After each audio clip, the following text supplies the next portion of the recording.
A very good afternoon to all our viewers, and welcome to Wild Earth Live at the Waterhole, where this afternoon we're starting off with Olifants West. And we can see we have a couple of bushbuck and some blue vervet monkeys and one impala. I am Japie Potgieter, and I'll be taking you through our adventures this afternoon to see what the animals are up to in the different areas.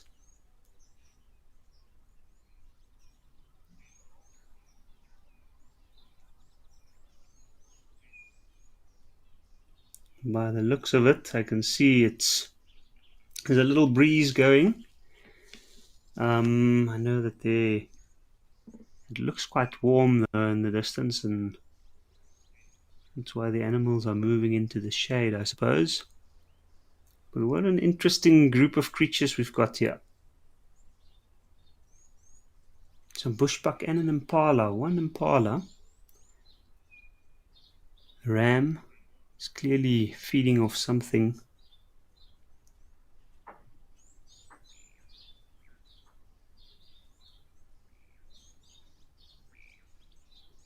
Two very unusual animals to see together like this. Usually they go for very different types of habitats. We find that the bushbuck is an antelope that's found more in the denser areas along thick riverine forests and the vegetation where they can hide. They're often found in camps as well.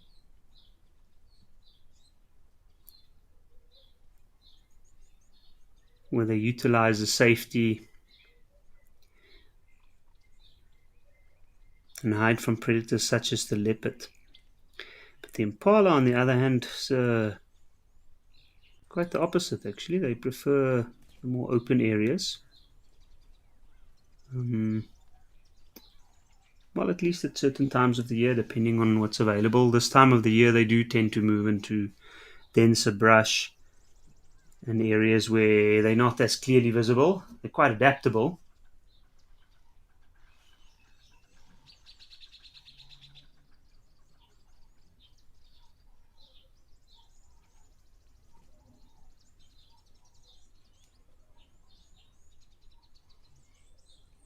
Good afternoon to you too, Darcy. I hope we have a very exciting afternoon ahead. You can see there's a slight change now. It looks like there's a cloud that's moved in front of the sun, so it's cooled down a little bit.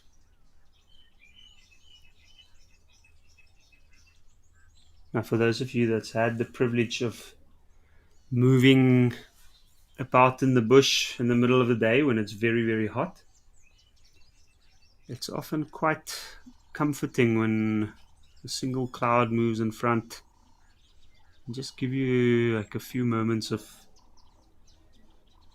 relief from the sun. Even in the winter months like this, when it's quite dry, you can see there's even this area not a lot of greenery.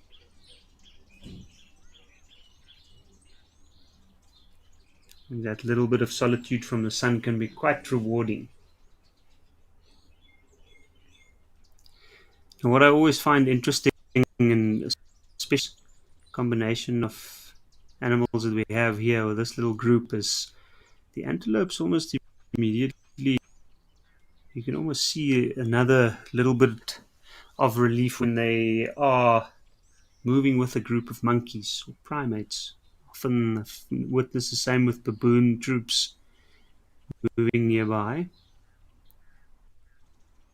We know that these animals, from having each other around, multiple reasons. The antelopes, the monkeys and baboons often drop fruit and other food from higher up.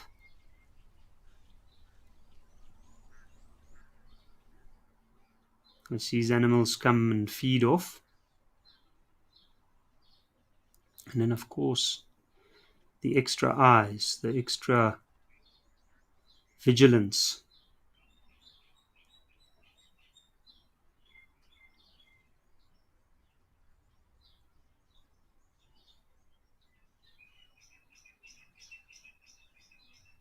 It looks like that one vivid monkey is busy grooming itself and just sitting, enjoying a bit of shade in the midday.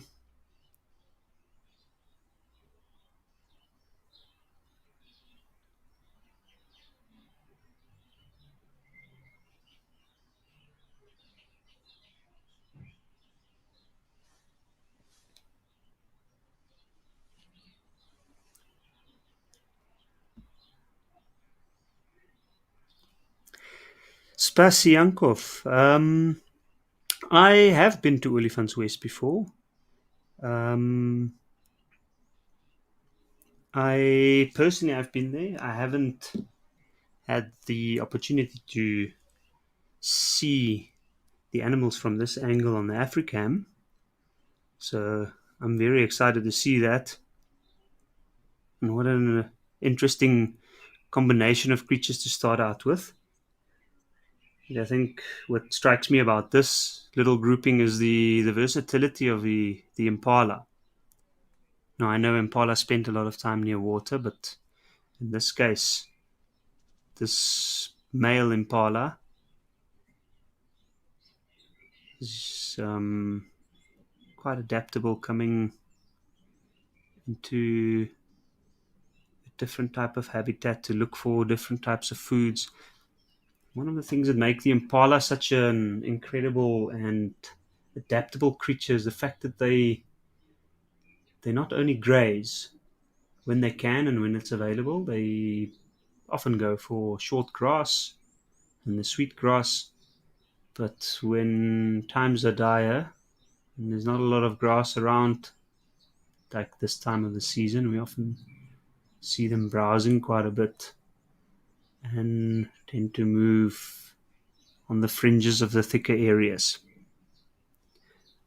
You can see there, it's busy chewing off some leaves from that bush.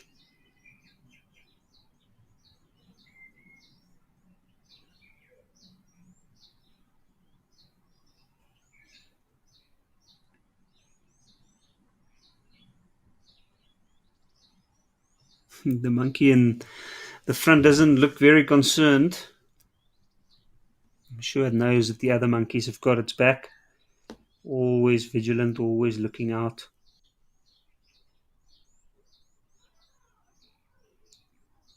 And from what I can see, it looks like it's gnawing at its front limb, trying to get whatever little skin parasites there might be off.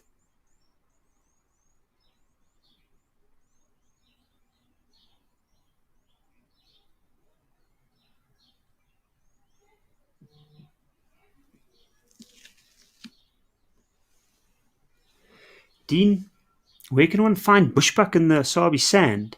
So the bushbuck is a very, very interesting antelope. Ooh, look at this prime specimen. It's just popped up from behind this hill. They like riverine areas, and especially in the southern sections of the rock, it's an antelope find regularly along the dense vegetation of the rivers, especially flowing rivers. They are antelopes that mainly feed off leaves, but they do also eat the fruit and other things that the blue vervet monkeys drop sometimes. So, in the Sabi sands, all along the Sand River, you can find them. I've seen quite a few there in the past. I know you sometimes see them in most of the safari camps. They utilize the gardens, they utilize the safety. The presence of humans within the camp often deters some predators, and that gives them a little of a little bit of solitude.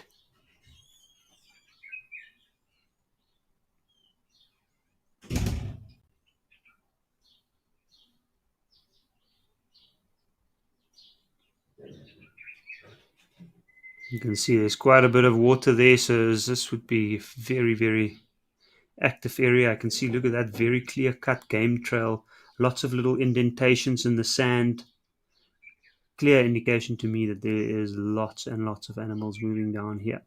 Now, I'm sure that impala wouldn't be completely on his own. Somewhere there must have been quite a few impala coming down to drink. And judging from the steep bank, I guess this is probably one of the easier accessible drinking points. And just look at that magnificent river.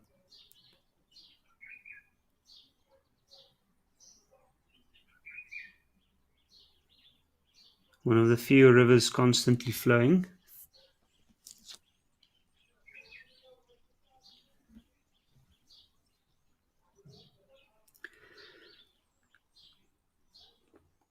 This looks pretty amazing. I think I heard that there's some elephant activity at Tembe. While this impala is getting his fill on whatever greenery is left on the bank of the Olifants here, I think let's head over to Tembe and we see what the elephants are up to that side.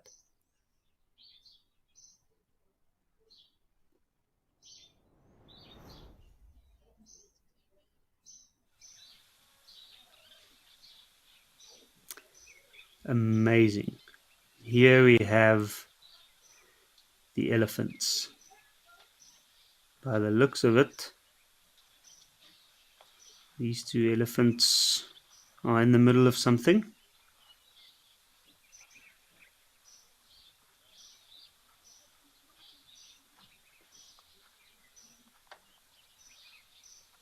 Maybe just a bit of sizing each other up.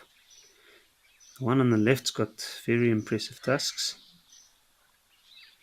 Looks slightly older than the other one. You can see it looks like a bit of a careful approach there. But I think we might just see some play and greeting. Here we go. Have a look. See, they're trying to get the trunks into each other's mouths. Often a way that these animals connect with each other, get some information from each other. Now, the trunk being an essential tool for the elephant, and especially with its extremely keen sense of smell, the organ, the scent organ, sits right there on the palate. So when the elephants need to determine some information, they often do that through contact directly within the mouth of the other elephant. That's where they can pick up some the minutest chemical information.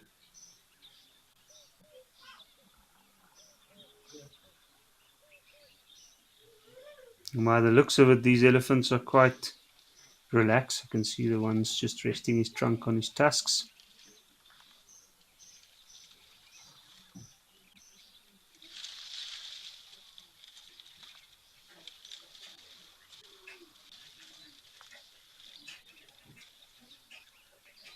You can see even this younger one's coming in with his trunk straight into the mouth of the older one.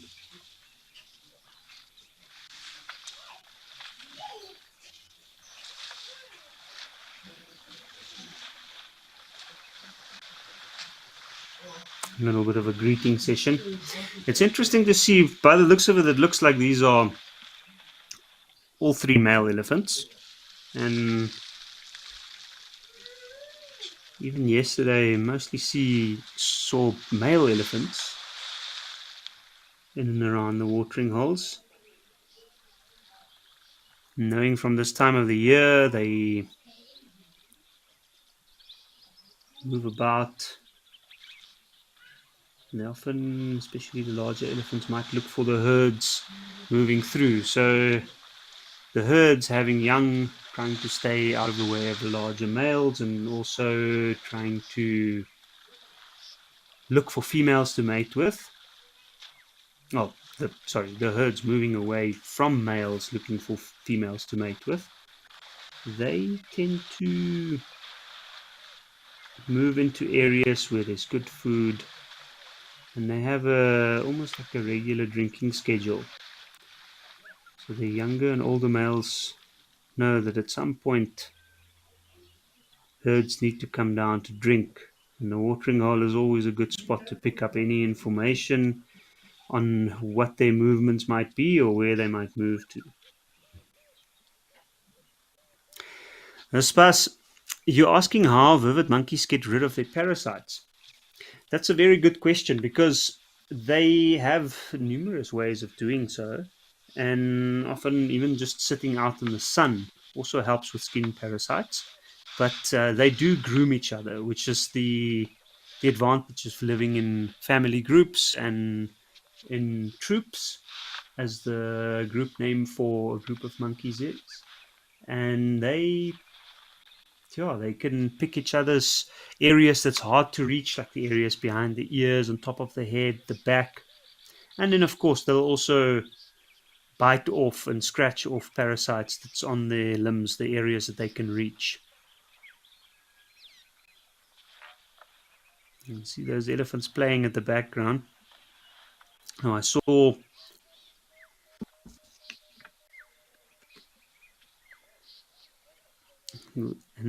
that one elephant's got a tear in its ear. I saw earlier, and it also had it. I saw that. I'm pretty sure it was the same elephant that I saw here yesterday.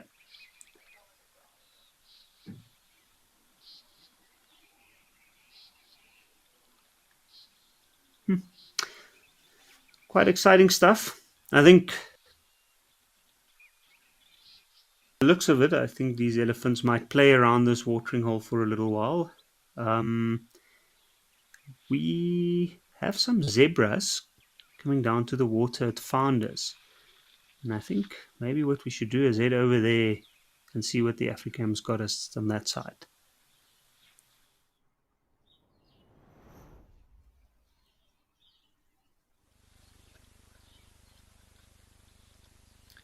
Amazing. What a change and what a view.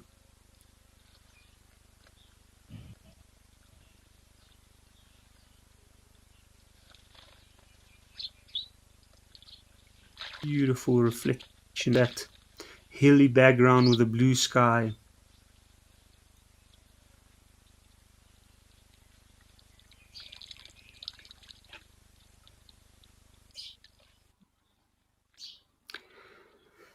Ella, what does the inside of an elephant's trunk look like?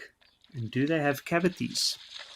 Yes, they do. They've got two nostrils, and those run all the way up, and they run right into the nasal cavity just above the mouth. Now, they are very, very long tubes, and they are covered with mucus that protects the elephant. And yeah, kind of like a circular tube on both sides with a nerve in the center running all the way down from the tip of the elephant's trunk all the way up. A very, very effective tool for drinking water. They can also store water for a little bit within their trunks. And then, of course, they've got a massive amount of muscles strong enough to pick up very, very heavy things and move logs and rocks out of the way to get to certain food sources. By the looks of it, I can see there's a lot of activity around this water hole. Oh, there we have, what's that, a Cape wagtail, it looks like. An incredible view. Zebras just came down briefly for a drink and left.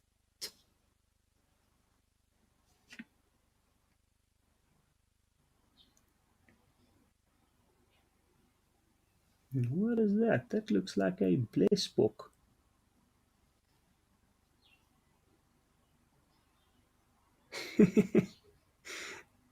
Creeping up to the watering hole. A little bit nervous. You can see he's switching his gaze between the water and the zebra moving away. I'm assuming he's probably thinking why the zebra is moving away and just making dead sure that there's nothing else around.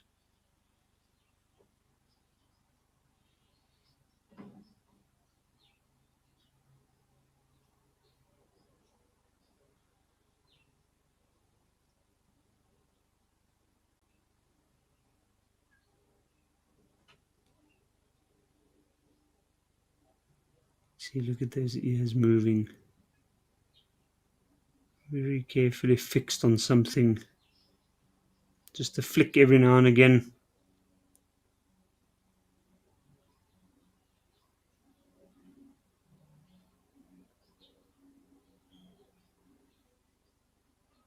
And looks like it's decided against coming down to drink.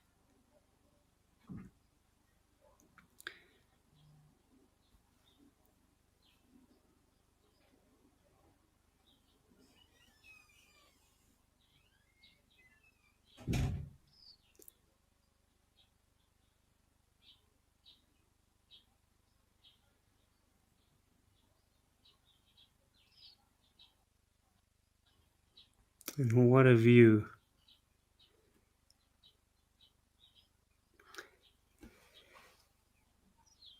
Darcy, I agree. Founders is a fantastic waterhole.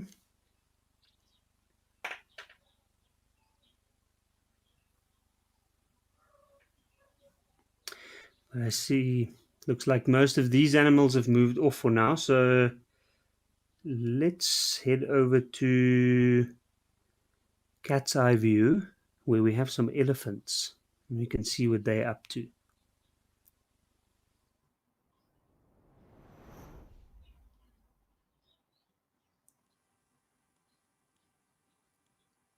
Amazing, just look at that.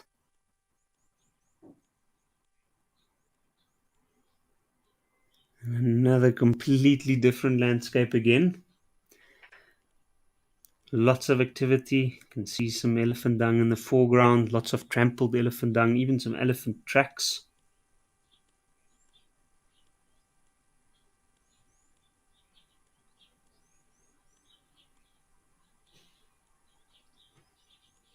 Interesting that the little watering hole itself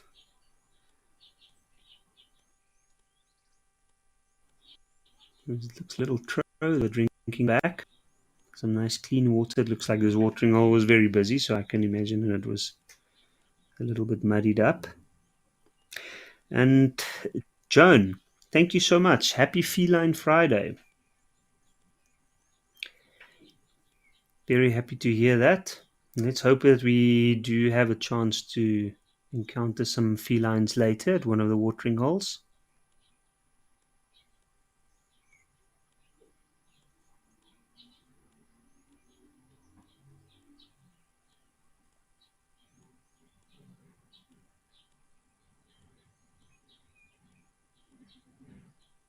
An extremely dramatic sky in the background. Overcast, I can see these elephants. They're just drinking water. They're not looking like they desperately trying to cover themselves with mud.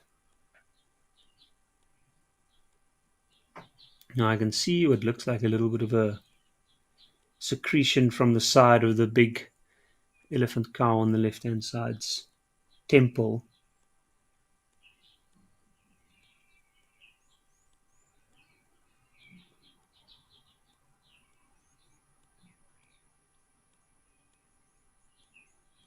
And you can see the background.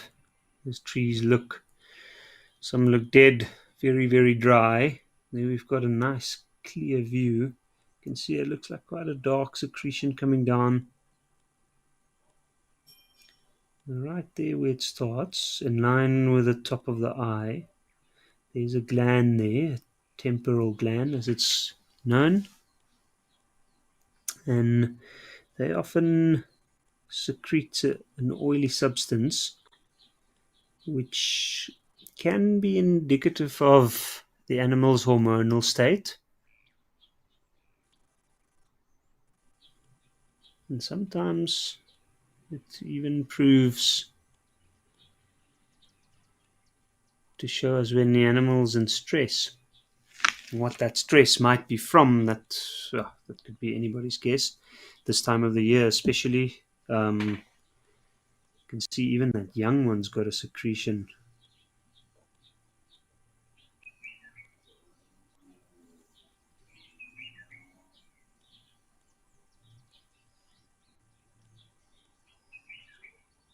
Looks like quite a little bit older young one, so it could be that this elephant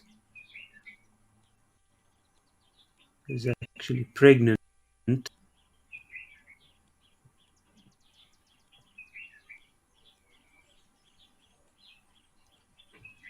But it could also be stress from the stressed resources, having to move longer distances to find stuff like water and food, ensuring the safety of that little one.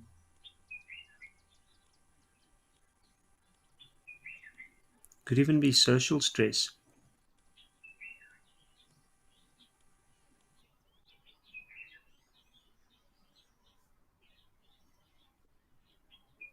Often, when elephants have to move large distances and they come down to well-known watering points, then we know that there would be other animals also making their way down there. Something like that. It could be a little bit stressful, often especially a small group of elephants like this, encountering a very large group, or the possibility of running into a bull elephant or young bull elephants that take interest and become a bit irritating. That all puts a little bit of stress on these animals, and it's something that we don't always think about. But judging from the fact that she's turned around, it's almost like she's trying to avoid or stopping the little one from drinking. There's very likely a chance that she is kind of pushing the weaning process. She might actually be pregnant.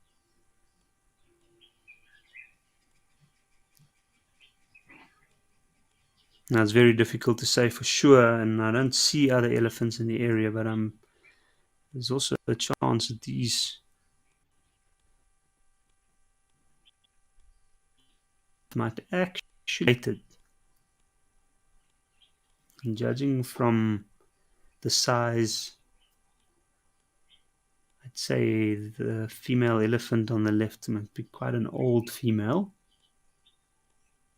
meaning that it's likely, or there is a strong possibility that those two are related in their offspring.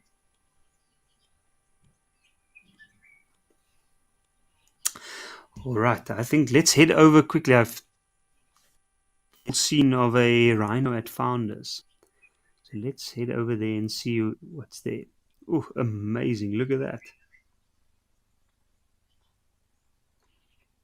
That is spectacular.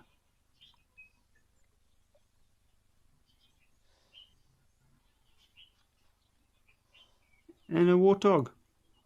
2, 3, 4. What a spectacular scene.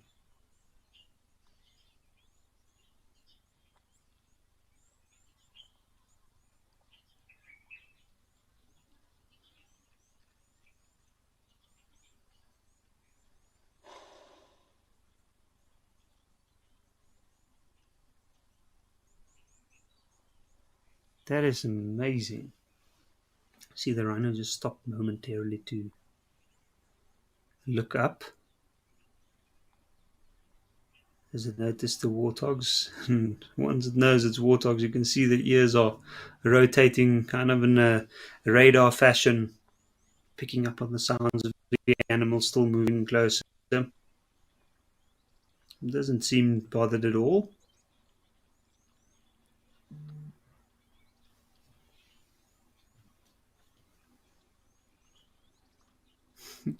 Looks like it's standing in quite a awkward position, carefully balancing there on the edge of the water, not actually wading into the water.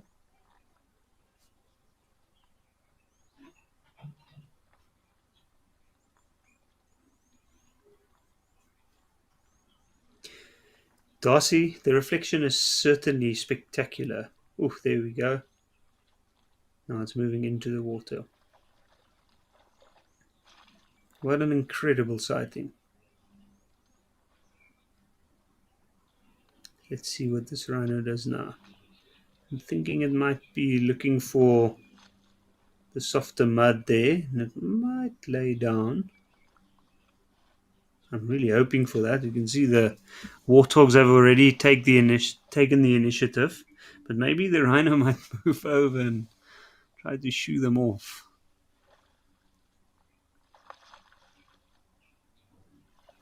Benji, rhino toenails are made out of keratin, like our own,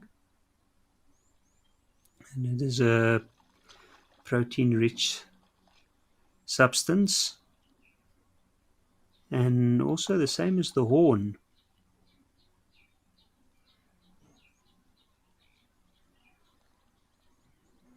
For the rhino, of course, it's much more robust than our own, having to walk out on rough terrain, rocky terrain, but it serves the purpose of protecting the feet.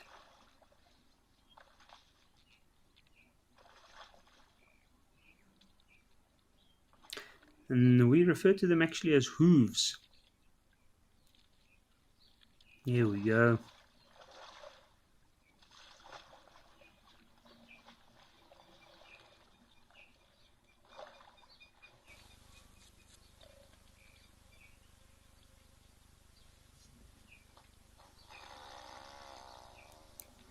Yeah, those warthogs certainly had to do their business quickly.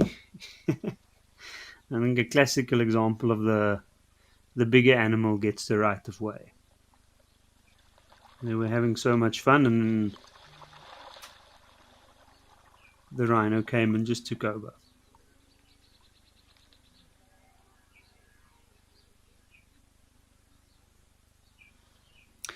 Tina Skilton. It's indeed time to wallow. You can see it looks like it's warmed up. Or this area looks a little bit warmer. Doesn't look like there's too much of a breeze going either. And judging from the warthogs that came down, the rhino, it looks like it's all the animals it's reliant on mud to protect themselves. Oh, amazing. Look at this. Do we have another animal coming down?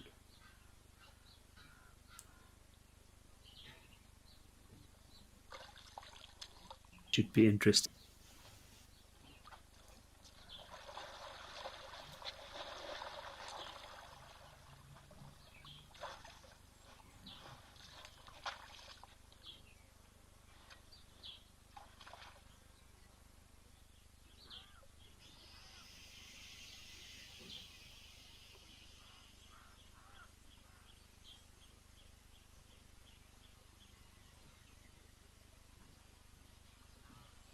See, this one's also drinking first, just like the other one.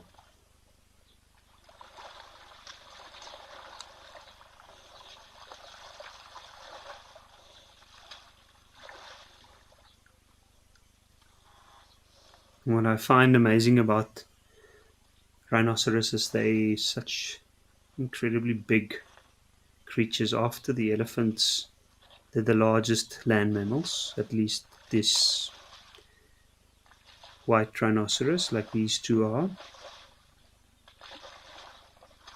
And they have high water requirements and moisture requirements, not necessarily drinking, but also just to cover themselves. Some water in the background again. But rhinos can go for extensive periods without actually drinking water, and only drinking some when it's available.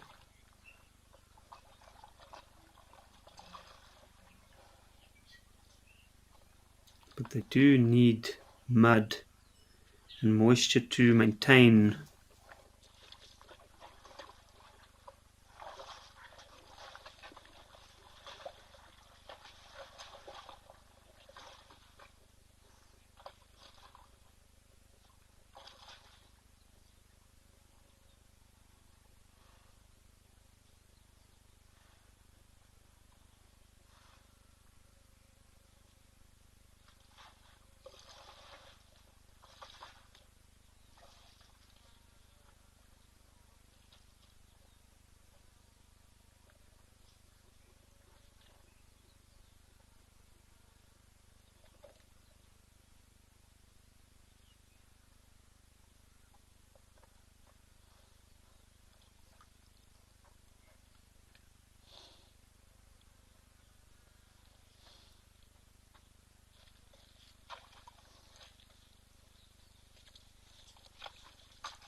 So now we can see these rhinos are out of the water.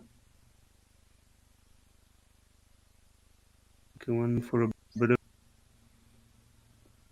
a rub up against the post. It looks like he's scratching the base of his horn.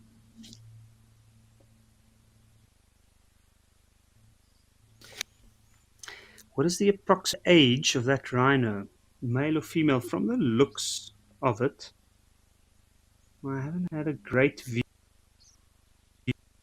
as at this age, white rhinos, you have to look quite carefully to determine what I said. In this case, it looks like it might be two bulls. And from what I can see, I'd say they're probably to 6 years old.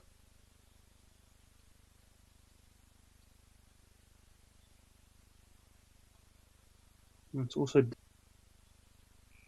difficult to see that the horns at have been dehorned, and horns are also another way you can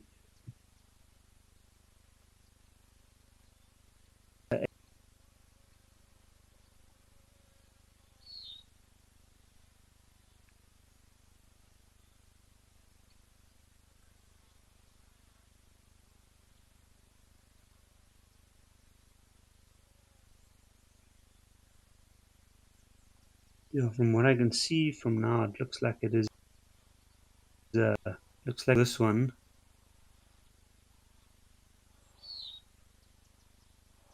Maybe scratch between his or underneath the belly twins. Let's see. Ooh, what a good scratch!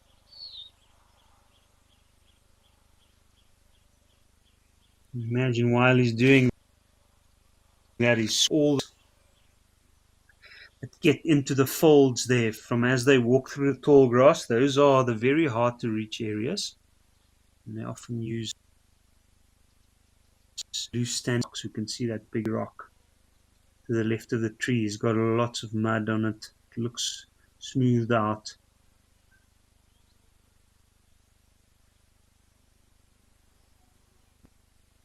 But yeah, if I had to take a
what a beautiful bird we have here. Brown hooded kingfisher. You can see those beautiful blue tips, the wings, the red bill. When you look at it head on like that, it's got two quite prominent white brows. What an excellent little hunting bird this. Now it's perched up on a thorn branch. By the looks of it, it's got its feathers puffed up a little bit, so I can see the branches moving, so I'm sure it's just handling the breeze, but it's amazing to watch it balance like that. You can see that it's almost dead still, only the body moving.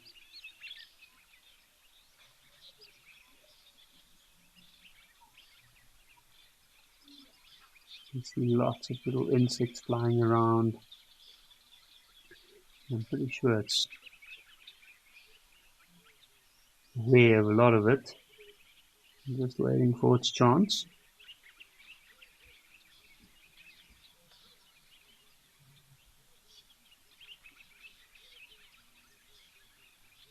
And it's also, like us through the Africam, it's also got a beautiful view of this watering hole at Tembe.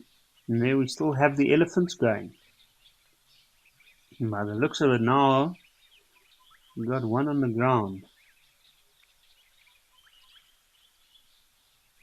And these young elephants have been extremely busy around this area.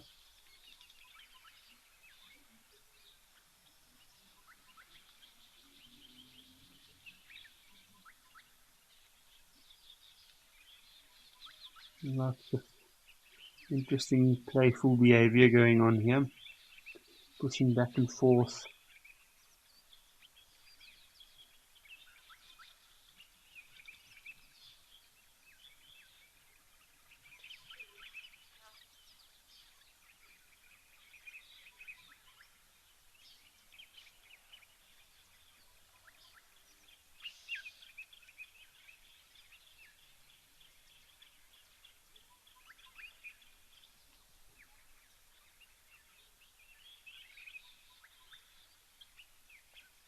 And gone. You can just see the elephant's tail moving there behind the bush. That's amazing. Such a dense vegetation in this area that makes these animals disappear.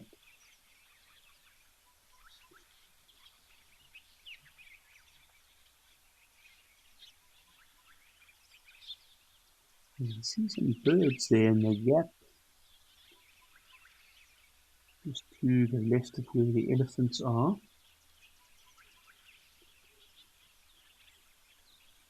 There's another few birds coming down. I can't see exactly what they are. They look like quite large birds, maybe water birds.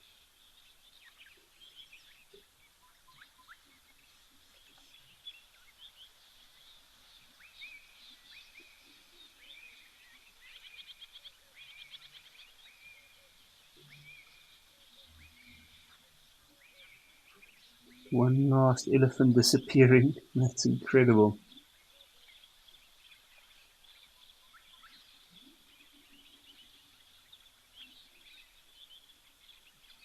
Looks like some storks, if I'm not mistaken. It looks like some yellow storks.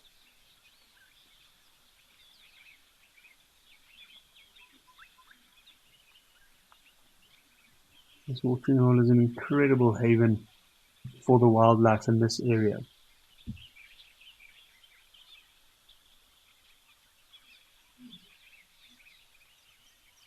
It's fascinating to see how much time the elephants spend around here. You can see well-worn paths, well-worn game paths, lots of animals coming down, and a lot of elephants playing around.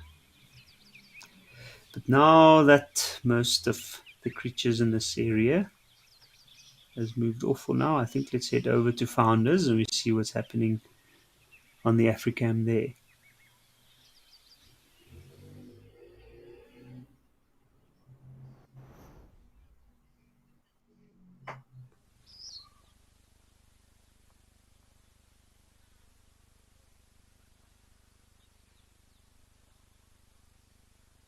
And here we have a giraffe. Amazing, what a view of the tallest animal.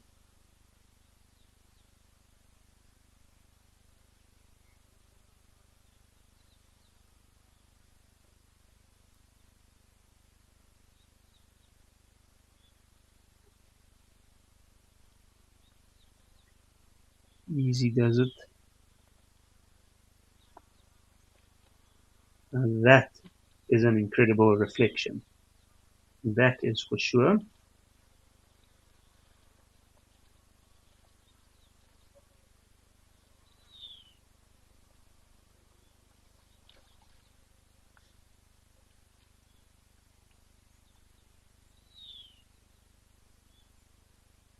Not a view one gets to see every day.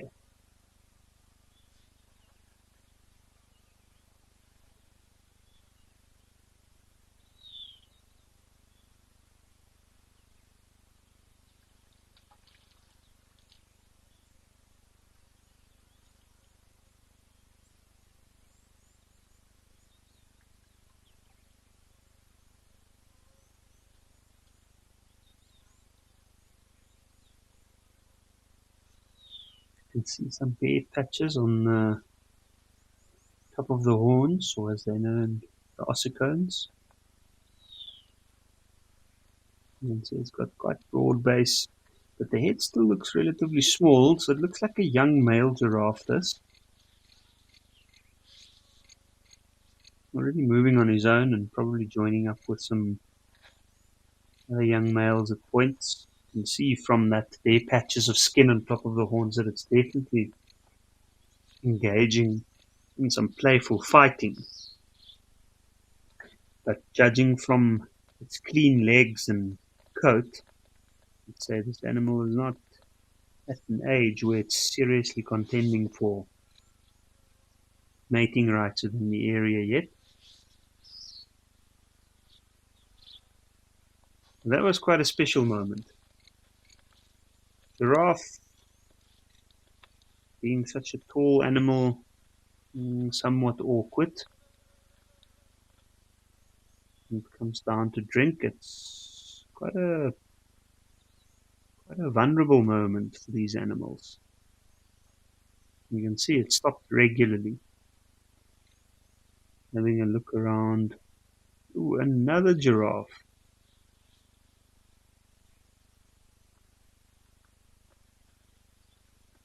By the looks of it, also a young male.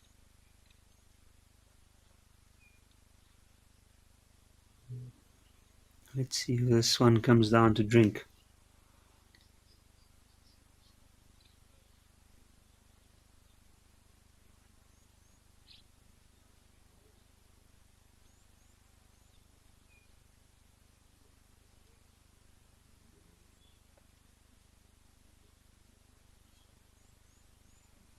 Looking for some,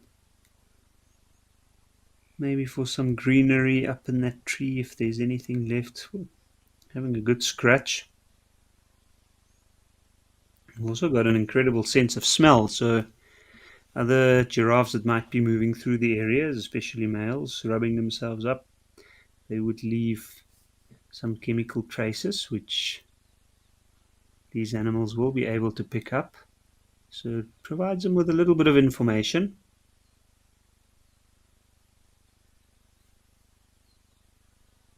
Not always that they're just looking for food.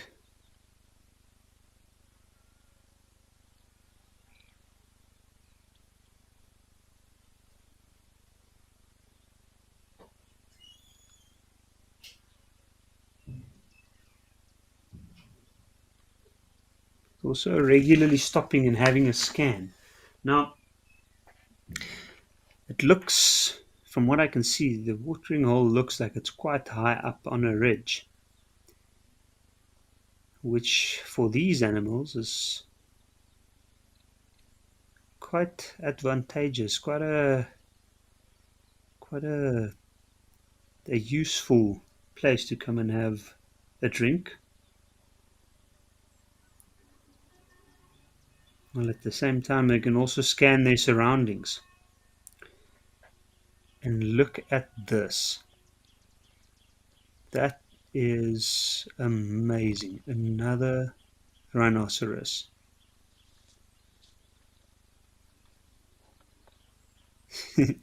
Giraffe gave him a little bit of a berth.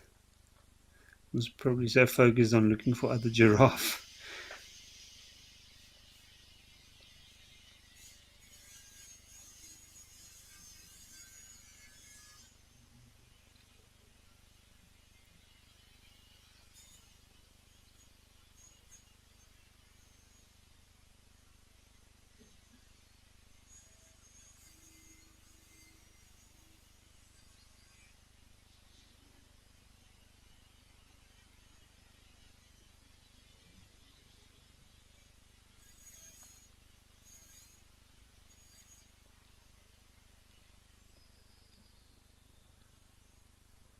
Let's see where this one goes to drink.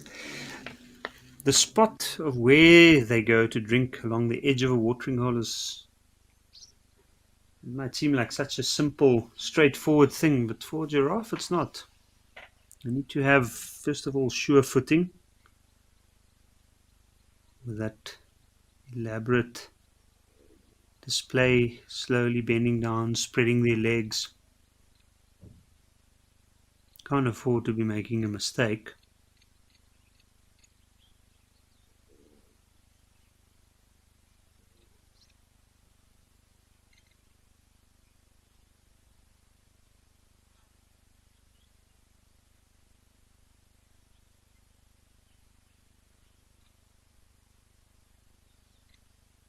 Now this one's definitely a little bit more nervous than the other one, although we didn't see its pre-drinking process that it went through. But I see what we can gain from this experience is it's quite a story. It's not just as straightforward as going down to drink.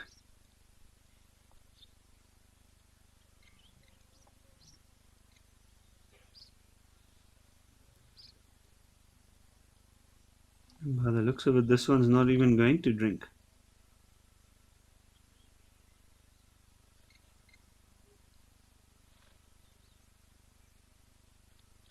It's just going to feed for now.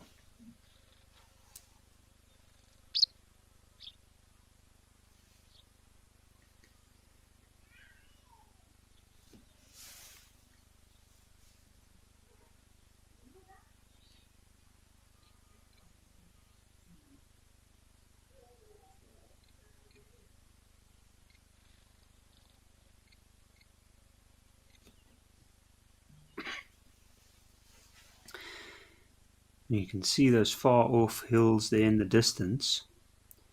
Now, one of the strongest senses of the giraffe is its eyesight.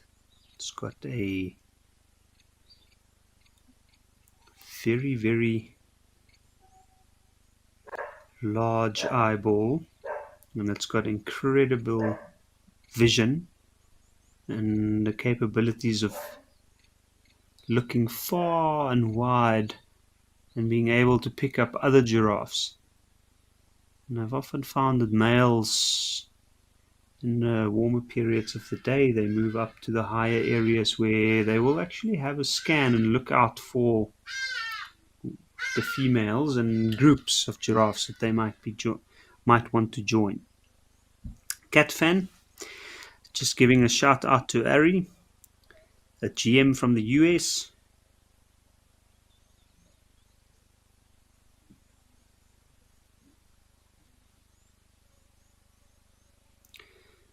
Mindy, I agree with you. This is a very, very beautiful Africam, this. And it's got an incredible angle, not only to get to see these majestic creatures like the giraffe drink like that, but it looks like it's a very, very busy spot during the middle of the day. There's still some greenery around, so food for animals, and then for those that need to maintain their temperature through the use of mud, like the warthogs and the rhinoceros. It's also quite a popular site.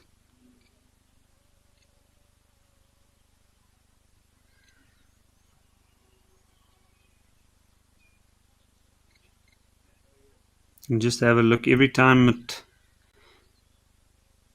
plucks the leaves off, it kind of throws its head back. You can see long, thin jaw with that bulging jaw muscles. That's where all the food goes first.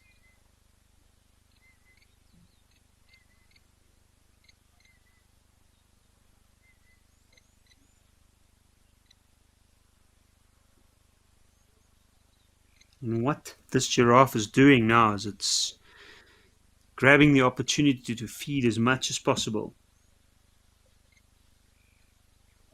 And this giraffe, believe it or not, is also a ruminant. So similar to the cow and the buffalo and most of the antelopes. It's got a 4-chambered stomach.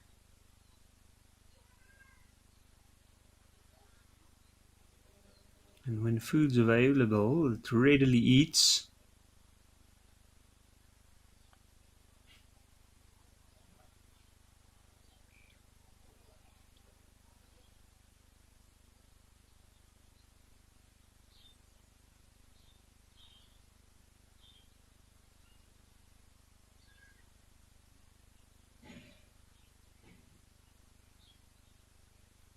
What a beautiful creature. You can see this particular animal's got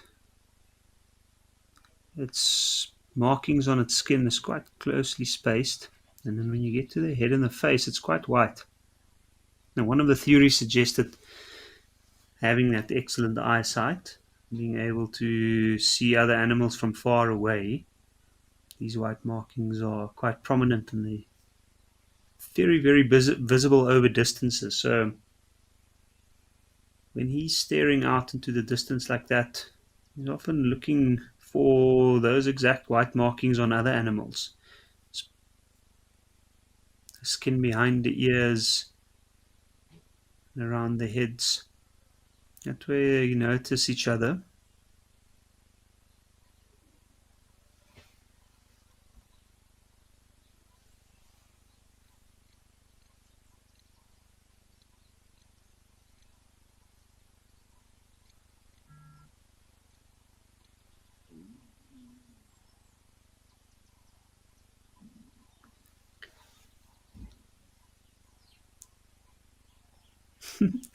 Look at that long tongue coming out, just cleaning the nostril, wiping whatever debris or irritating little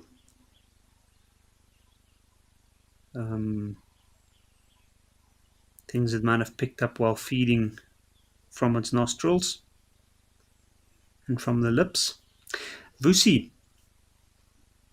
you're asking if it's easy to identify the skin pigmentation of a giraffe. Yes, well, it can be. I mean, for first time seeing an animal or animals in an area, it might be a little bit confusing and they might look very similar. But if you had to go and take photos of each animal systematically and group different animals' photos together, then you might start to see and recognize the differences between the different animals and how they compare to each other. And it's quite interesting. I know that a few years back there was a study done in the Masai Mara where they actually had a whole bunch of giraffes that they've studied for many, many years, and they've managed to get them to a point where they actually knew which males mated with which females, and they were able to keep accurate and thorough um, documentation, photographic documentation of these animals. So what they did is they managed to set up ID kits and then they compared them. And the study eventually was based on the fact they wanted to see how these markings relate to their ancestry or their or the gene pool. And what they found is that often with giraffe, at least those giraffe they studied from the photos, those with the offspring, the markings are more related to, closer related to the female than the males that they are related to. So I found it quite interesting, quite a interesting little thing. I've often wondered about that, even within other mammals. To my knowledge, I don't know of any other studies regarding these markings. Let's say, for instance, leopard, which has also got some very, very interesting and unique markings.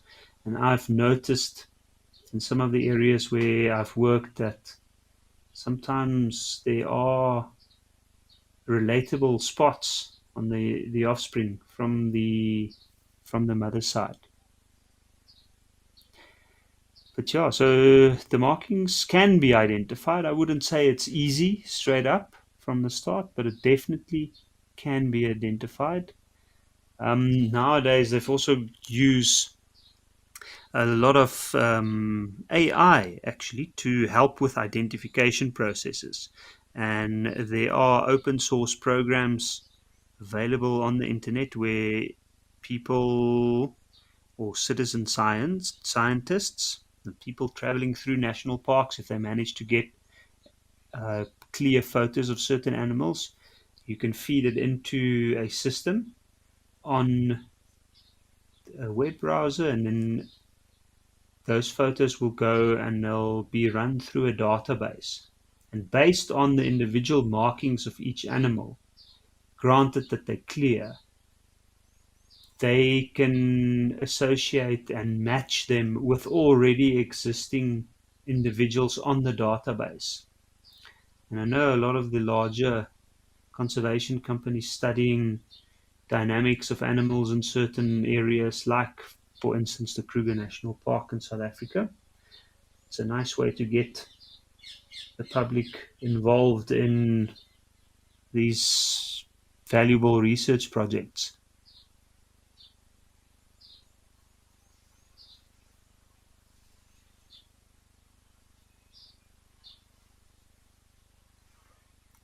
You can see this giraffe is still just keeping going.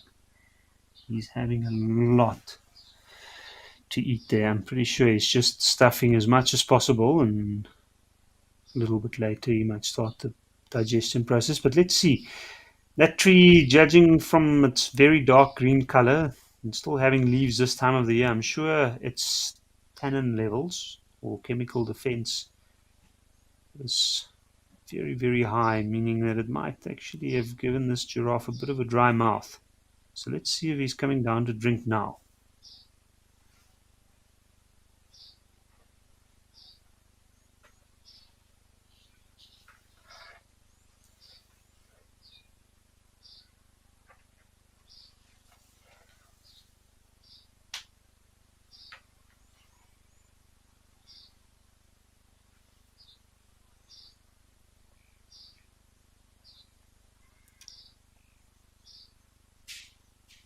Once again, we have the process of scanning.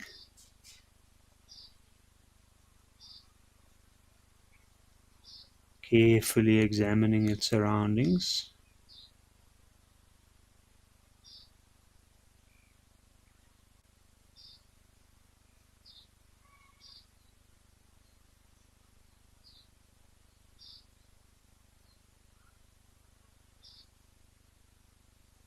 I find it amazing when the animal stops like that. Let's have a look at this next stop. See, even the tail stops momentarily. Everything stops momentarily.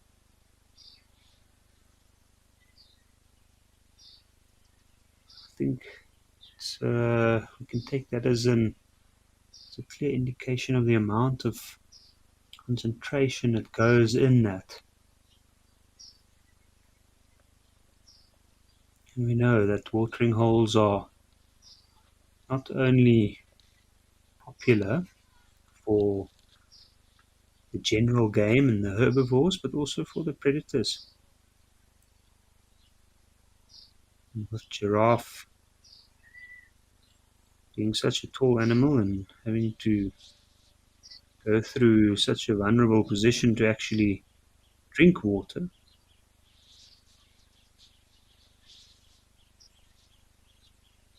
Certainly needs to make sure that the coast is clear before it does.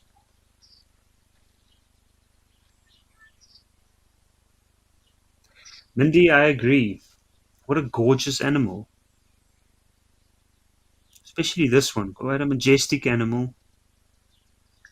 I'd say it's a little bit older than the one we saw earlier, but it's not an ancient animal.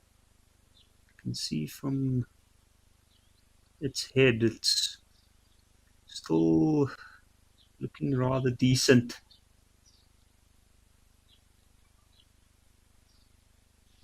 Doesn't have that huge bulges on the forehead, on the nose.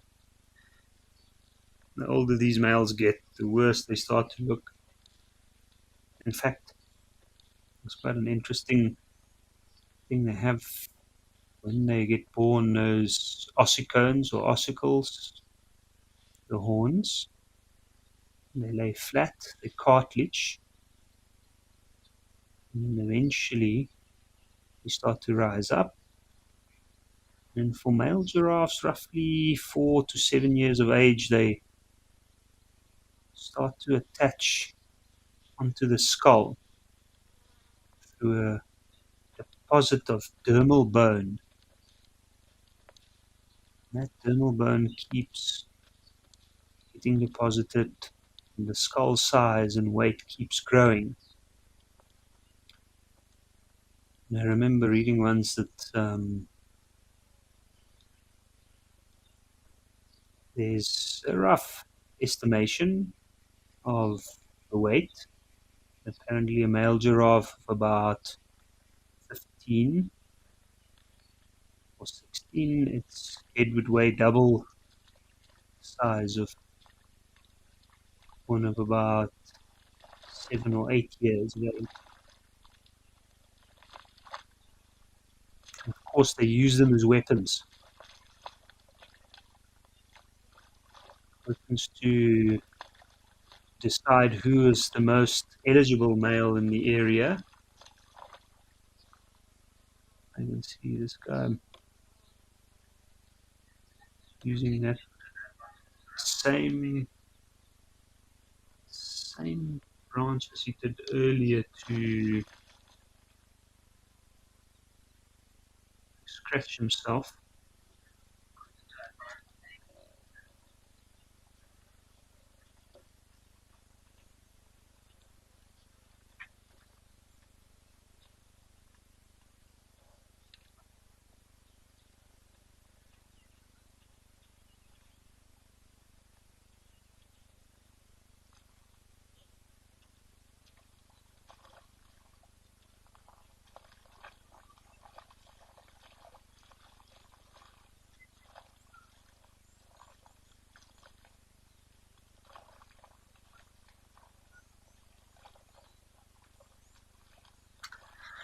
Oh, this giraffe has been extremely forgiving and very, very kind to share its afternoon routine with us. I really hope that it does go down to drink. But I heard the elephants are back at the watering hole at Tembi. I think let's head over there and see what they're getting up to currently.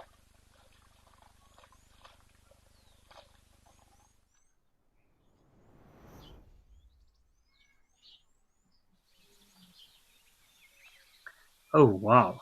A whole bunch of them.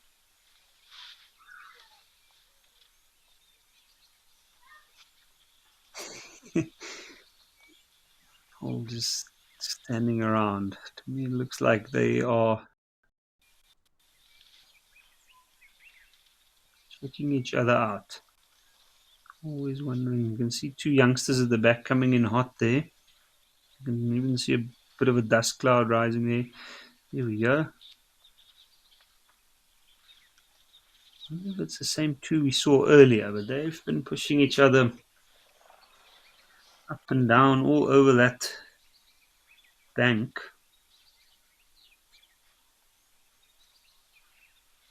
quite evenly matched in age and strength, and just making sure that the one knows who's the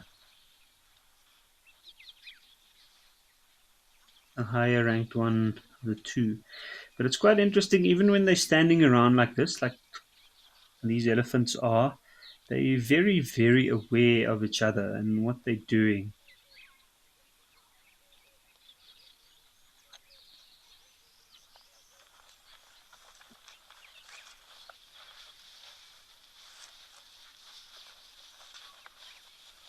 Oh, suddenly, we had quite a bit of action.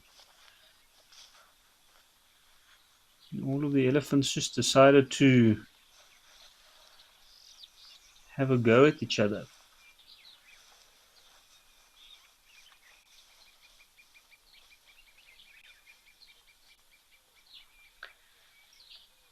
Well, large animals, large egos, they need a lot of space.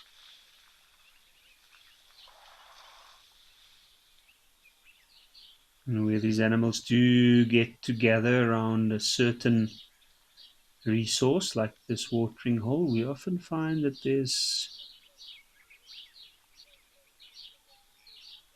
a bit of spatial issues that need to be sorted out.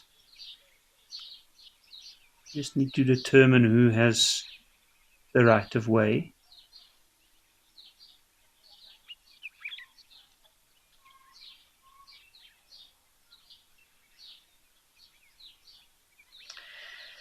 Cat fan, you say you feel so much relief for the elephants when they rest their trunk on their tusk. It does. It looks quite relaxing. I agree with you. I think it must be quite relaxing. It's I guess it's like after one's been using your arms for a long time, holding things or walking with something, and you get an arm rest. Of course, it brings you relief. And I guess with an elephant as well, uses a trunk a lot, constantly actually. But it's got such a massive amount of muscles within the trunk. I think some estimations, at least I remember I heard from a vet once, a wildlife vet, that told me up to about 15,000, which is ridiculous. That's so much muscle in just that one trunk. I know it can weigh very, very heavy.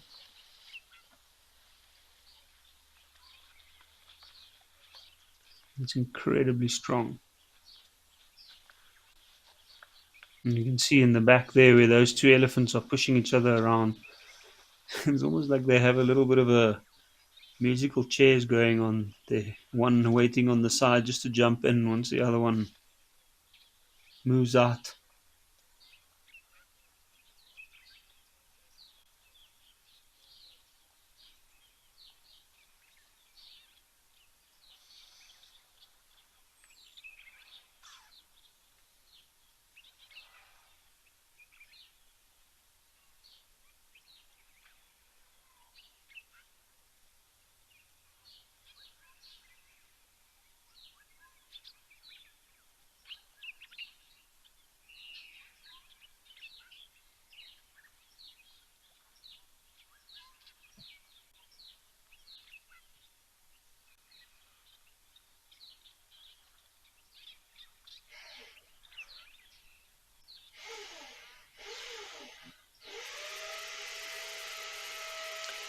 This is an incredible scene.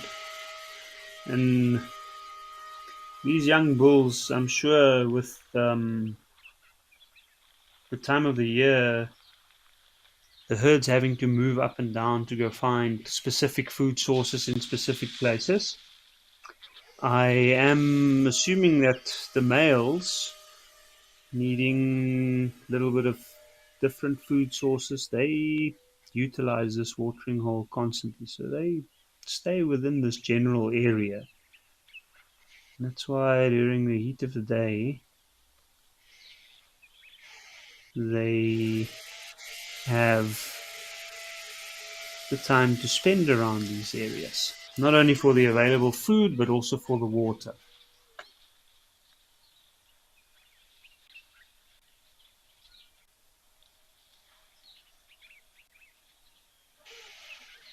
Victoria, elephants do give birth with the herd around. It's often a process. It's not witnessed often. It's something that happens mostly at night time and sometimes early morning. Um, I mean, having said that, it doesn't mean that it doesn't ever happen during the daytime, but they try to have it happen at night time, and it's usually a very lengthy process. And an elephant can go into labor for a number of days. So it is an incredibly stressful time, an incredibly anxious time for a female elephant, and due to that, the herd needs to be around and support that animal. You'll often find that the herd will cover the animal and be nearby not only for support, because after that process, that elephant cow will be extremely exhausted, but it's also for protection. Because during that time is when an elephant is most vulnerable, especially the young one.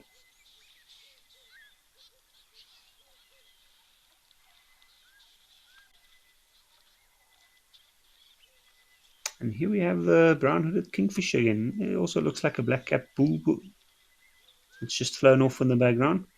These kingfishers seem to be sitting in the same spot. At least it's moved a branch. I'm hoping because it went down to go look for something to eat. You can see the black-capped bulbuls there in the back.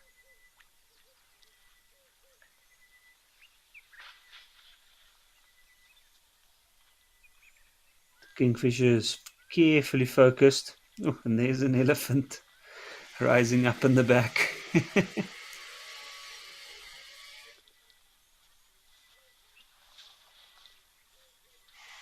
But what an incredible little bird this is. Always so with these brown-hooded kingfishers, they often sit in the same spot. They often have a little perch that they find that's extremely important or nearby a spot with lots of food, lots of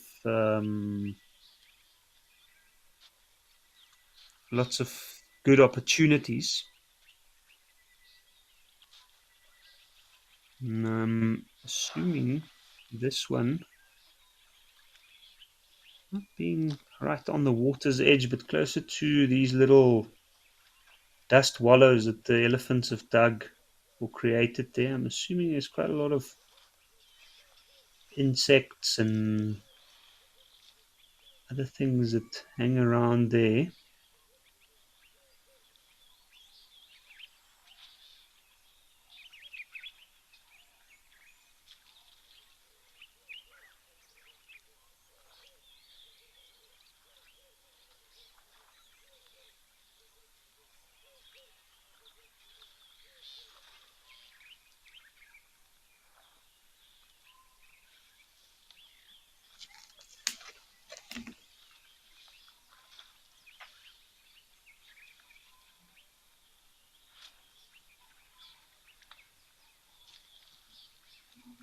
And this is so amazing to watch. You can see, even though they're not actually having a physical interaction here, we can see that this bull in the foreground has just slightly turned its head, very aware of that animal coming along. And very subtle cues that these animals give.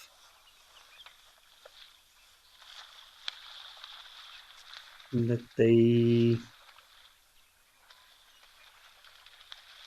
point to us that they are aware and communicating with each other. And it's a constant thing going on. And that's one of the amazing things about these elephants, is that they are so conscious of the other animals within the area.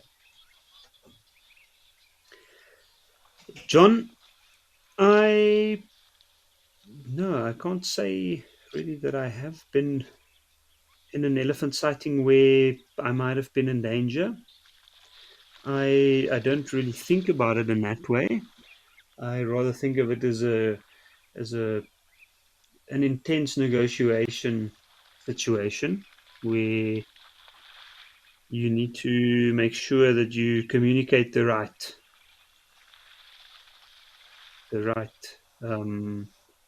signals to the animal.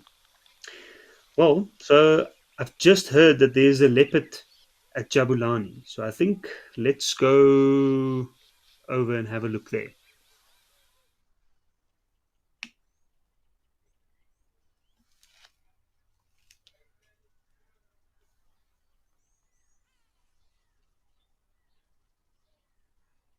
Have a look at that.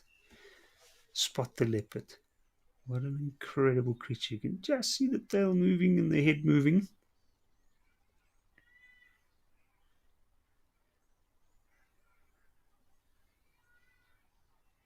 What what an amazing chance to get to see this animal. Let's see, I really, really hope it comes down, him or her comes down to have a drink.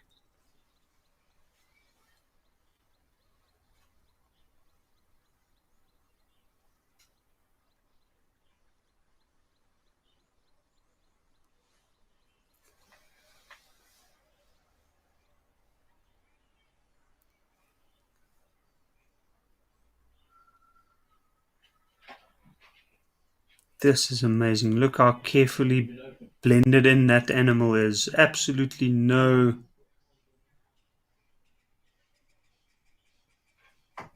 chance for any of the antelopes that might come down to spot that animal if it's sitting carefully and very, very still.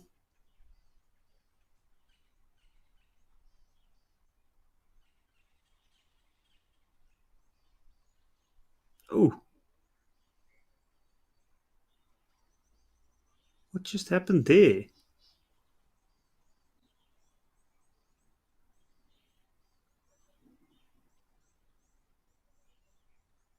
I can see something else moving there. And it looks like the animal's not completely out of the picture. It looks like there might be another animal hiding amongst the thick bush in the foreground.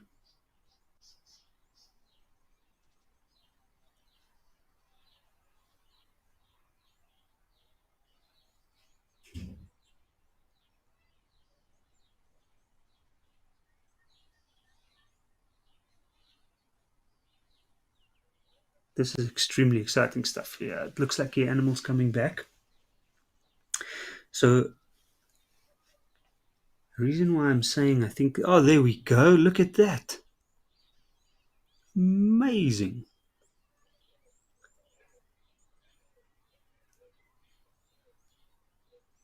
Leopard cub. Unless I'm completely mistaken, I'm pretty sure the animal that I saw running out just now was a much larger animal.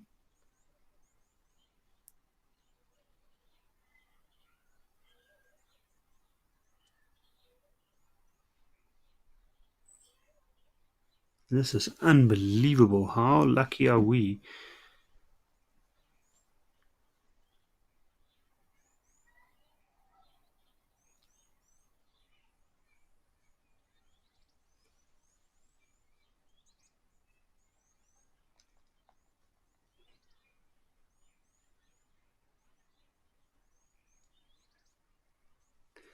So, judging from the size difference that I saw, this is definitely the cub, and then the other one would be its mother.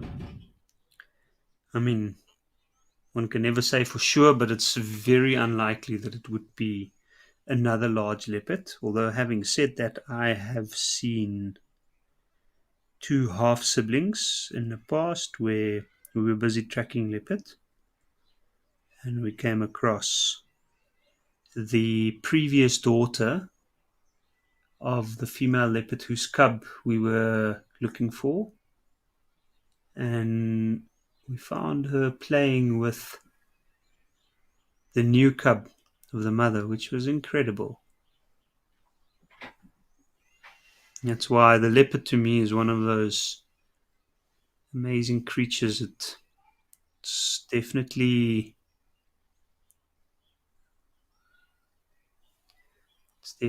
a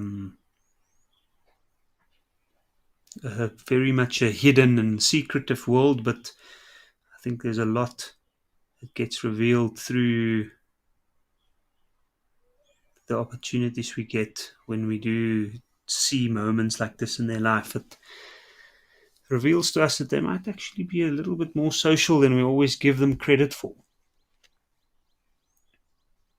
Now, Bundu, you say that they had a kill earlier. That's very good to know. So they've had something to eat, and maybe that's part of why they're so relaxed. Well, now that little one's moving off. But the fact that you saw it fall out of the tree, that's pretty spectacular. I really hope it didn't get stolen by one of the other scavengers.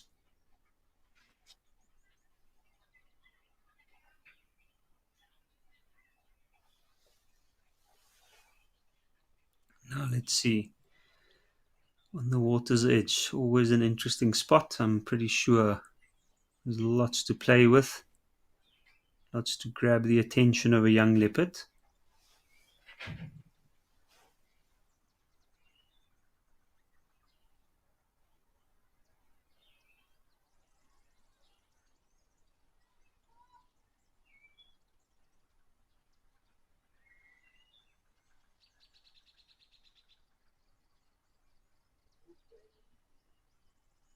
Look at the tail tip. We can just see the white tail tip moving back and forth.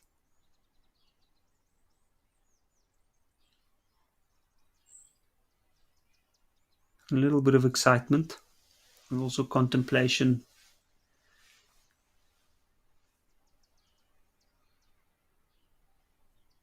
and deciding what to do.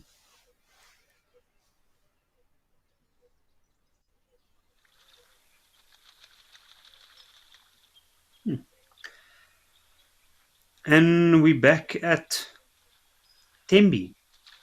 That was incredible to see that leopard and the cub. What a special sighting on Feline Friday. But now we're back with these amazing elephants at Tembi. And let's see what they get up this time. You can see once again, larger ones throwing around a little bit of his bulk. Thought I saw a woolly-necked stork there, which I'm pretty sure he moved off by now. Now it's amazing to see, like we can see out of the two elephants at the back, the one on the right's smaller. That's for sure. It's got an interesting set of tusks. The right one is markedly smaller than the left. But the big elephant on the water's edge with the larger tusks, he doesn't seem too bothered. You can see it's almost like the other two's like kind of scoping him out from a distance. Not really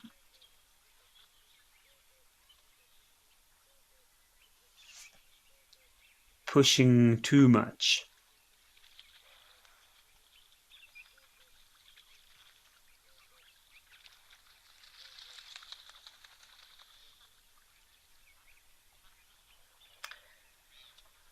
Cheetahs and other animals, what an incredible afternoon at Live at the Waterhole. I agree, it's been spectacular. We've had these very, very active elephants here at Tembi. Been lucky with those two leopards.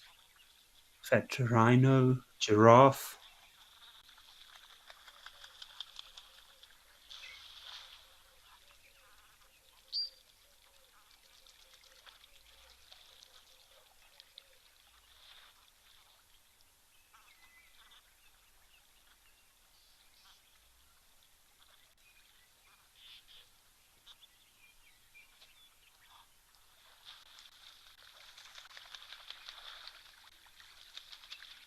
There is an incredible amount of bull elephants around this region in this pan.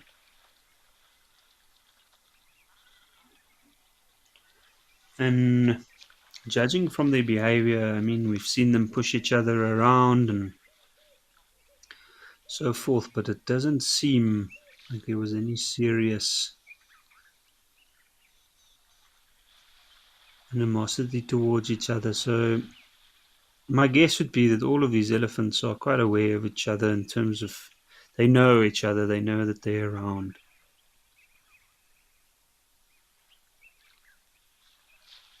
And this is quite characteristic of elephant bulls. After they reach a certain age, they do often, sometimes with a little bit of pressure from the herd, but also out of their own choice, move away and they go and they join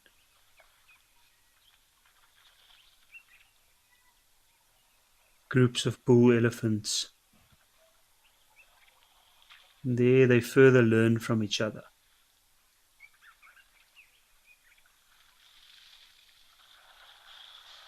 especially from the older bulls.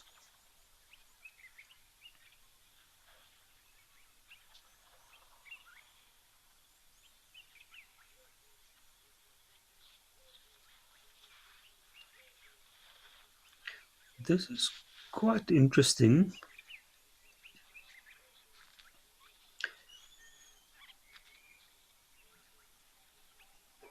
Now, I just want to make 100% sure, but if I'm not mistaken, this one elephant on the left of the two pushing up might be a female actually.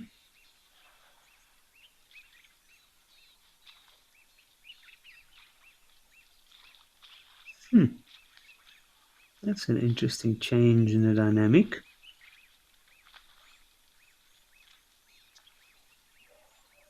And I haven't noticed this before.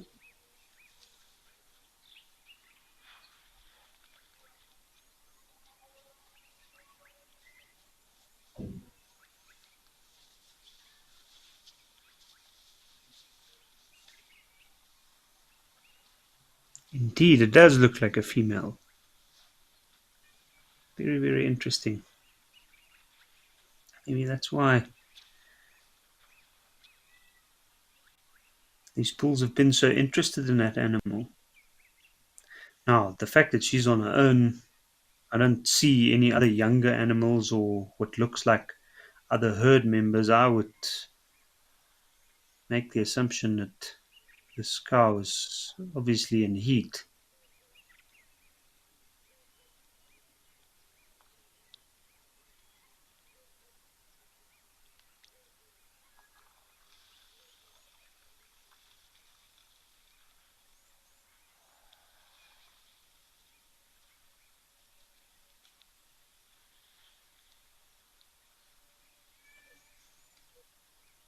Very, very interesting indeed. Interesting that the males are not more interested. I mean, there was some interaction, some pushing, but I thought, in a situation like this, often the larger bull would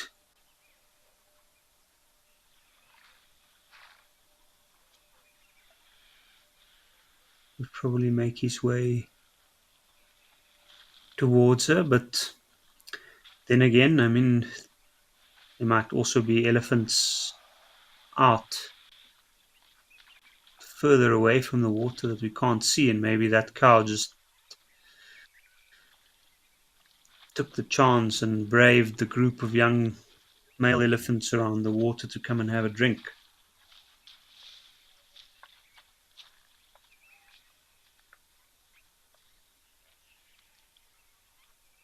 Quentin, is it normal for a bull elephant to interact with a cow same way it does with the other bulls? Well, it depends. I'd say. I think it's got to do with the age of the animal, the age of the cow. Of course, young bulls, very likely, they'll probably treat them the same way they do with the other young bulls trying to assert their dominance or trying to push them around. I mean, young bull elephants aren't always too sure of their emotions and their hormones, and they certainly have one way of doing things. But an older bull that's more experienced, they'll definitely treat a cow differently. It also depends. Like often very large bull elephants are quite imposing, and often the females don't really have much of a choice other than to have them around until they leave. But what you find sometimes is you find some of the females might lure them away from the rest of the group, and then what we find is that they'll engage in different behavior where she'll kind of lure the male in, and there'll be a lot of interaction and physical interaction with the male touching her, and from that eventually she might give him the cues when she's ready to mate. But I find often around watering holes when there's interaction more due to the proximity rather than specifically looking for females, we find that young bulls might just be trying to be bullies, and then older cows trying to avoid them might sometimes put their foot down and be a little bit more aggressive just to push them off. So yeah, I think it very much depends on the situation.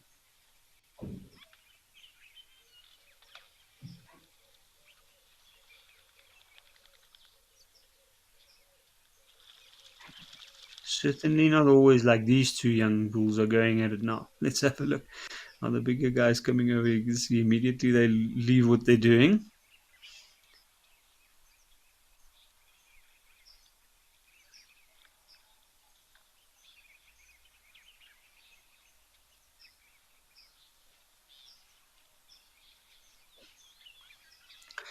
Now it looks like he's coming to the dust bowl where they happen to be playing, and so I came in quick initially and then kind of slowed down, almost telling that younger elephant he's not there to push him off. And you can see there's some very, very conscious interest from the younger bull. You see he's trying to get his trunk into the mouth of the larger one.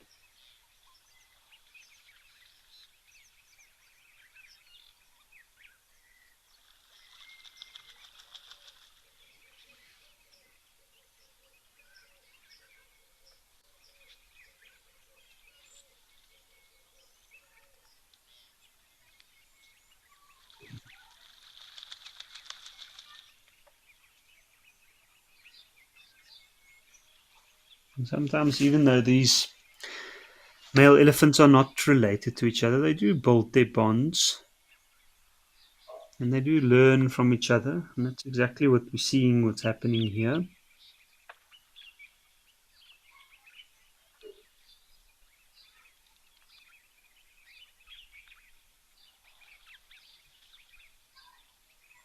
And the bigger bull is being quite gentle here.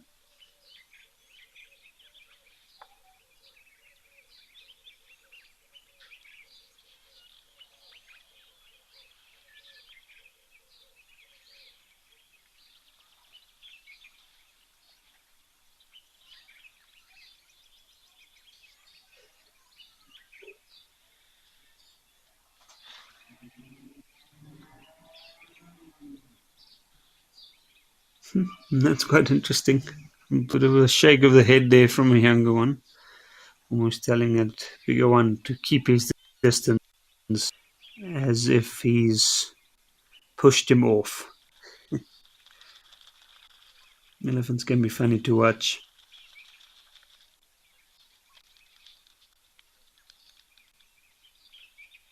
They gain a lot of a lot of confidence from situations where another animal might hesitate.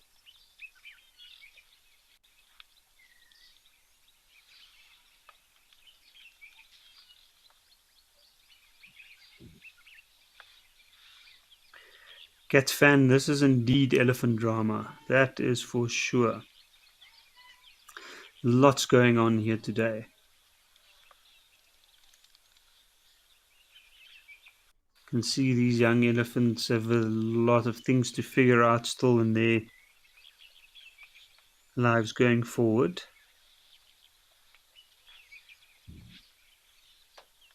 Just sizing himself up there against a much bigger elephant. Always a good learning curve.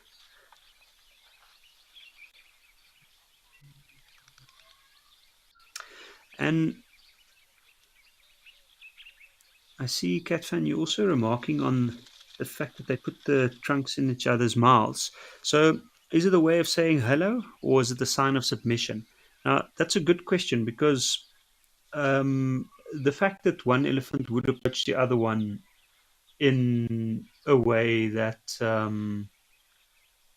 it's able to place its trunk in the other one's mouth, that already starts with that elephant kind of submitting a little bit, just to be able to get to that point and be close enough to actually be able to put its trunk into the other one's mouth. So, in a way, there's definitely some form of submission, or it can be a form of submission, especially when it's a younger elephant, like we saw with those two now, approaching the much larger one. But then it mostly serves the purpose of saying hello, of just recognizing and acknowledging the other animal.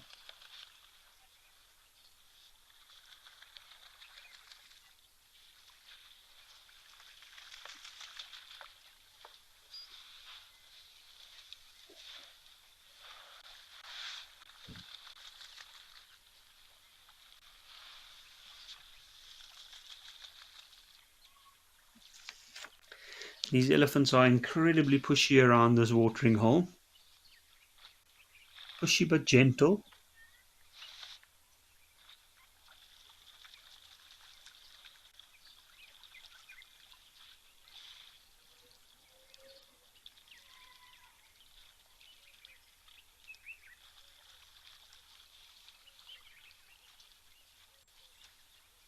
I guess there's enough resources to go around. They don't have to force their presence, so to speak. They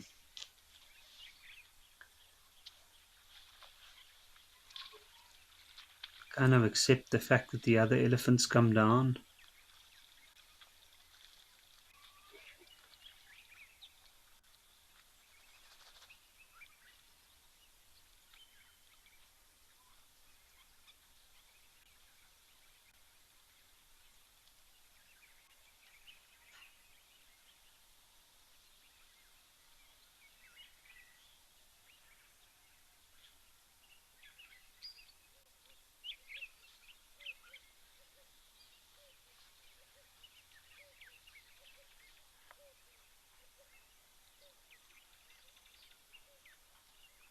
What a view.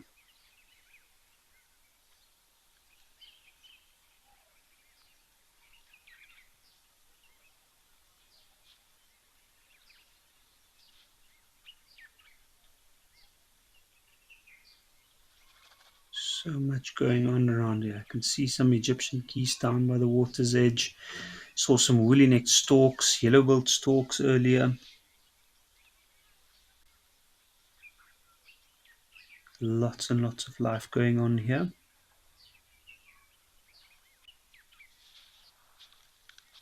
And the birds by now must be so used to these elephants pushing each other around, knowing that they need to move every now and again. You can see the Egyptian geese are not actually, they're not even bothered too much. Penelope, the scenery is indeed postcard perfect. I don't think, especially this time of the year, you can find more postcard perfect scenery than this. Still got green. It's an incredibly productive habitat, this, with an amazing abundance of life and creatures.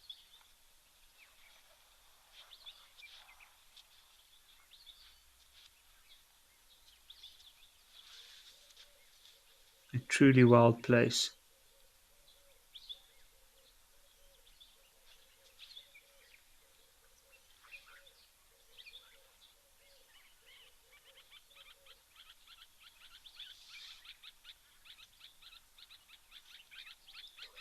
But still being overcast here, Timby. If you look, I can see in the water, and from the general colors, that it is quite a bit of a cooler day. There we have the yellow-billed storks busy wading through the water. There is another one coming in. And see, have a look. They keep their bills just a little bit open as they walk through the water.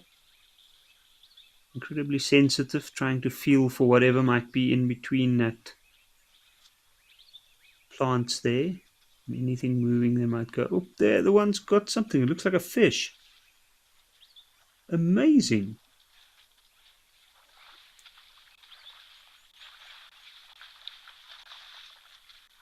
That's amazing. Now, it was difficult to say for sure, but it looked like almost like a catfish. It was a little bit longer, elongated. There's obviously a little bit of. And there was another one that just caught something. That must be quite a active little patch. You can see by the way. There we go, and another one.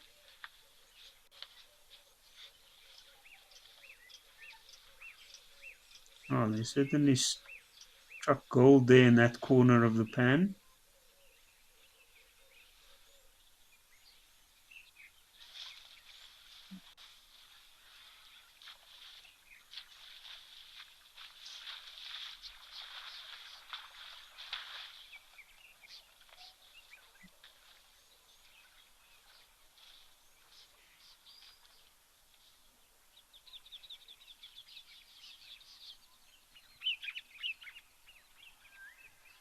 It's just that small little corner there at the back. That's incredible. Oh, in the foreground, yeah, I can see what looks almost like a jacana. I think it is a jacana. In this spur-winged goose, the jacana's just disappearing behind the palms. The spur-winged goose is ruffling its feathers a little bit. Looks like it's preening itself, and maybe moving out into an open patch. Maybe try and get a little bit of warmth.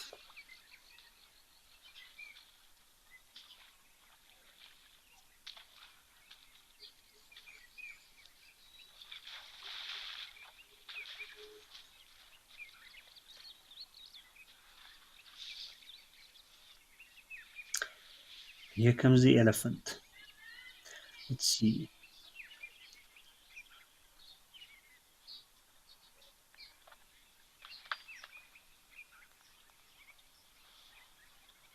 Seems like these elephants just cannot let go and move away from this watering hole. It's just too amazing.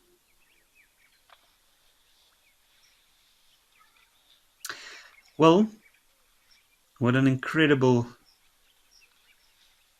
area this been.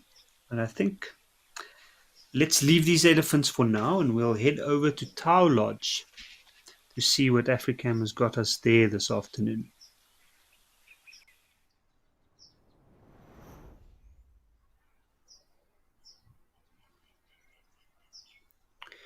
And here we have the crocodile and an Egyptian goose.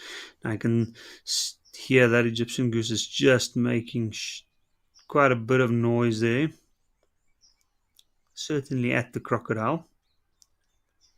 Telling that croc this is his space, move off.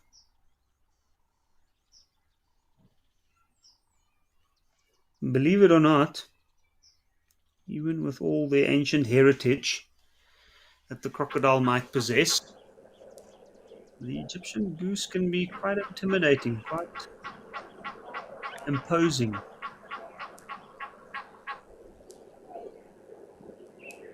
And I've often watched them stand on the water's edge near the crocodiles basking in the sun, just going off at them, just shouting at them constantly.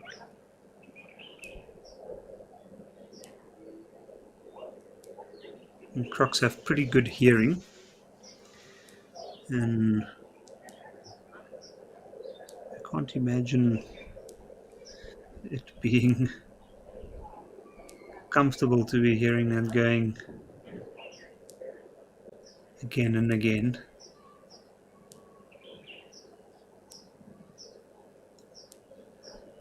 But it seems like the goose is happy with the way the croc responded.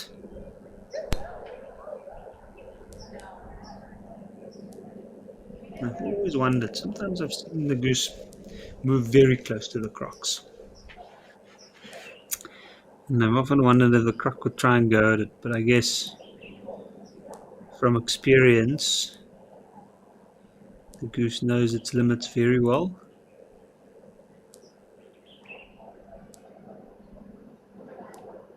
What a fascinating coexistence of these two creatures.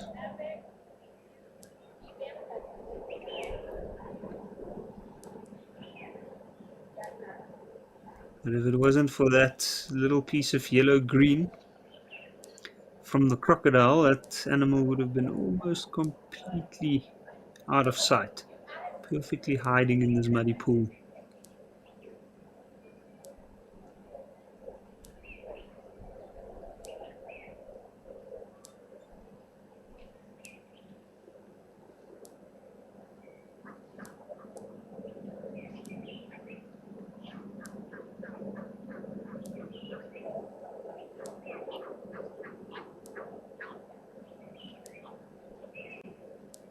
Let's see if the goose go at the croc one more time, just for old time's sake.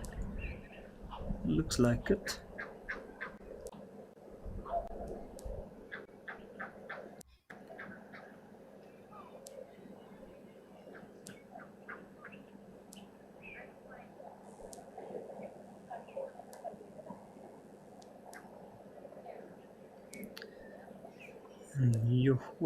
What an incredible afternoon we've had. This was unbelievable. Penelope, I agree. It was great sightings this afternoon. And what a way to end it with the goose and the crocodile just settling their boundaries there. But yeah, absolutely incredible. We've had leopards, we've had lots of elephant, rhino, giraffe. It's been a beautiful afternoon, to say the least. And yeah, we're hoping to see you all tomorrow. And hopefully we'll have more incredible sightings and some interaction.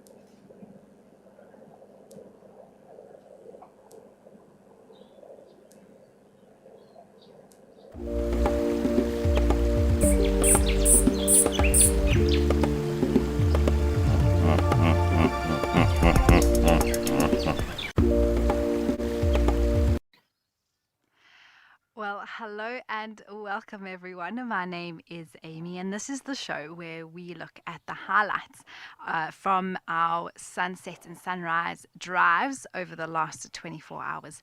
This is On Safari.